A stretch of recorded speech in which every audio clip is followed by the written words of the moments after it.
My name is Gareth Rees and I'm the Mental Health and Wellbeing Graduate Officer.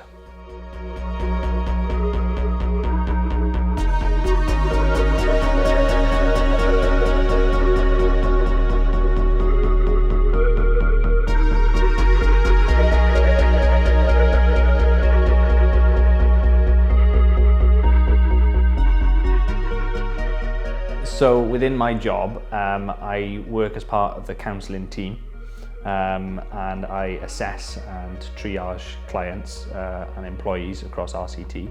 But I also work as part of the organisational side of it as well. So I'm involved with training and development, so maybe training for managers in regard to mental health awareness and how they can support their staff.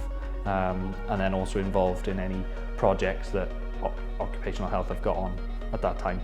My name is Rihanna Davis and I am Team Manager for Occupational Health. So in my role is really about managing the service, so making sure that everything runs smoothly, making sure that we're meeting the demands of the organisation. So if there's particular areas within the council that have got particular issues, maybe there's more of a mental health issue in one area than another, then we can help the service areas do that. So the aim of occupational health is about also supporting staff who are off sick. In terms of, we recognise in today's environment, people get sick. And what we need to do is making sure that those people are getting what they need in order to help them recover. That could be getting support from Macmillan if they've got cancer. It could be that they need some certain adjustments in their work role. It may be that they're recovering from an operation. So we just need to make sure that they're doing all the right things following that, and then we can help that. And part of our role within occupational health has been about confidentiality. We advocate for the employer, but also we advocate for the employee. So it's about with that central core bit in order to help the managers manage and support that person whilst they're off sick. So I chose this job because it offered me an opportunity to be able to work with a large group of people really, across the whole organisation of RCT. I had options to work with different departments and to sort of develop my skills and reach more people than maybe I would have if I was somewhere else. And it also offered me an option to be able to develop as part of a wider team. So my degree is in systemic counselling. In terms of getting onto my degree course, the GCSEs and A-levels that I needed were quite non-specific. I think I had to just prove that I had a good work ethic. And I think it was safe to say that the more qualifications I had and the better that they were, the better chance I had of getting onto that degree. So even though there was nothing specific in mind, I think having a good range of qualifications put me in good stead for getting onto that degree course, which is good really, because I wouldn't have had an idea beforehand and maybe would have gone too specific with some of the qualifications that I would have wanted. So yeah, I made sure I looked to see what they were looking for before applying for the course, that sort of thing. It was more of an attitude really that I needed along with qualifications. Each role has got its own pathway in occupational health, but in terms of counselling, so from Gareth's perspective, being a graduate, he'd have done his degree, that have had some experience of actually providing counselling, and then we've got other pathways then in terms of providing for all the roles within occupational health. We have to provide continuous professional development. Each person has a responsibility to continue to do that.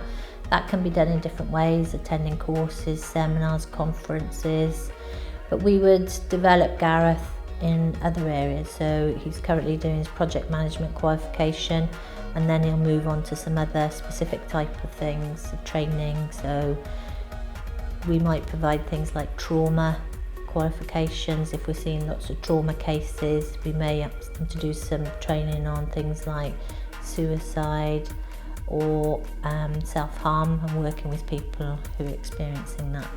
So I'm very new to the post. I only started in January, but I'm very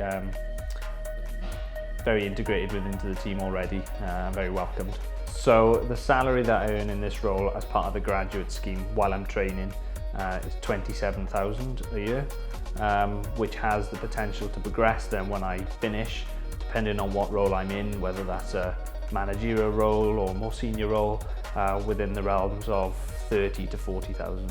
In terms of progression for the mental health graduate, the aim for them is to come in, they've already got a certain qualification in terms of counselling and being part of a member of the BACP, which governs their area of working. But it means that they can gain new experience in things like project management, being able to control and manage other projects and introduce new services, developing new business models. So an example of that is we've recently introduced a wellbeing model that Gareth has been leading on, and that's really in terms of when people visit us within the occupational health unit for mental health, that Gareth does a session with them and we can assess what that person needs, so that we can then utilise other support interventions rather than everybody coming through the counselling service, whereas actually not everything is suitable for the counselling. So for Gareth's progression, they can then move up. So he's doing a bit of clinical work, but he's also doing a bit of project management. He could be managing people later on, so he could progress into a management role for that. Yeah, I think the soft skills and people skills are really critical when we're looking for someone and what skills that they've got.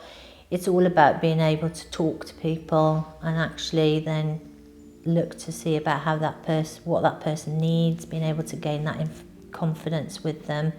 And then also when they're working with their colleagues, it's about that people skill, being able to get on together, work together as colleagues, supporting each other, being there for each other, providing that peer support, because they deal with quite a lot of hard cases, particularly around the mental health. It's about being able to listen well, and not impose their ideas, but about listening to others.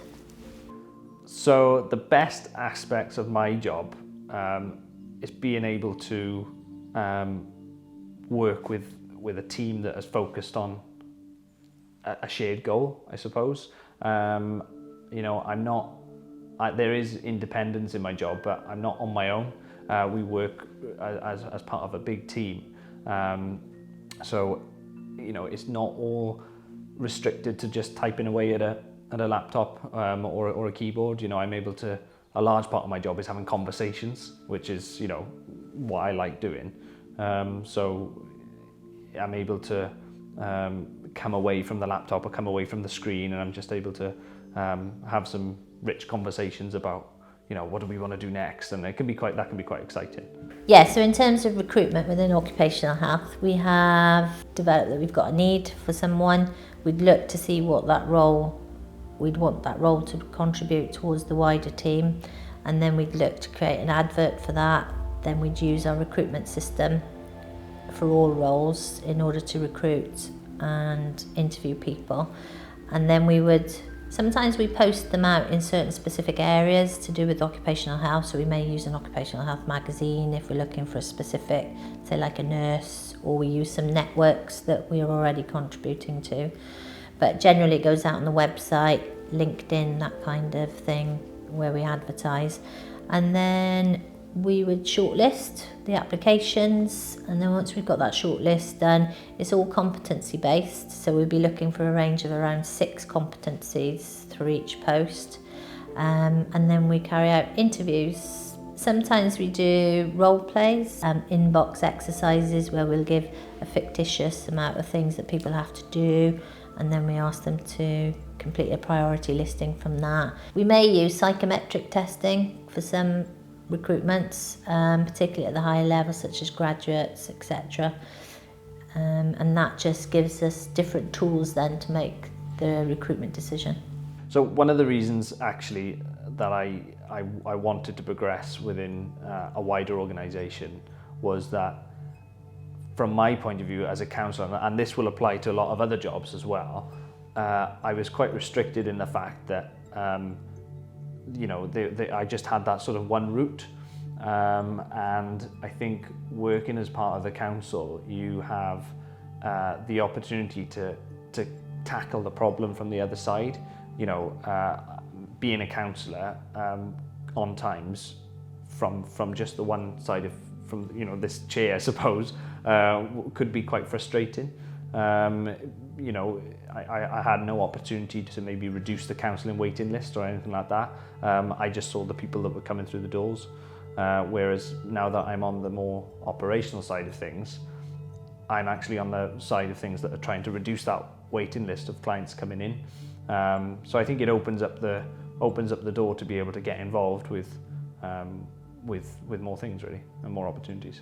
In terms of going to university and, you know, getting a degree in the job that you want, you know, yes, it's really important, but I would say I didn't go to university straight away from school, and I think there's a lot to be said for just getting out there and getting a job in whatever it's in, and starting to work with people and just starting to, you know, figure out what you're good at and what you enjoy, because I know so many people my age that went to university straight from school, and, you know, it didn't quite suit them, and then they were stuck with a degree that they didn't want and that sort of thing. Whereas I felt quite lucky in the fact that I was in work one day. I'd had lots of different jobs in all sorts of places, and I had that bit of a light bulb moment of, oh, I'd be quite good at that. I'd be, you know, maybe I'll give it a go. And then I started to look at what degree courses were available and that sort of thing. So